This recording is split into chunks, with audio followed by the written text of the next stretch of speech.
Kapag may nagawang mali ang asawa mo, huwag na huwag mong ikikwento sa magulang mo.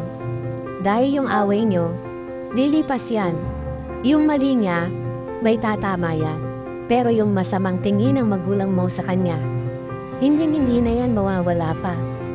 At bilang anak, lalo pa kung buhay pa ang mga magulang mo, hindi naman masama ang mag-open sa mga magulang mo na hinanakit nyo sa buhay.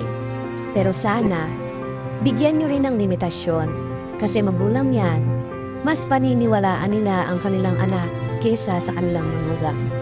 Masama o mabuti ang status ng relasyon ninyong mag-asawa.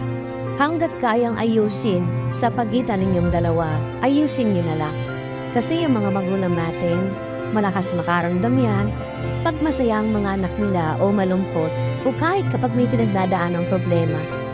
Sila ang unang-unang makakaramdam nun. Kaya bago tayo magsumbong o mag-open sa kanila, pag-isipan muna. Pero kung nasa point ka na hindi mo na kaya, then go. Sabihin mo na sa kanila, pero yung makatotohanan lang at wag na wag ang mga bagay na kahit sa sarili mo ay hindi mo rin sigurado.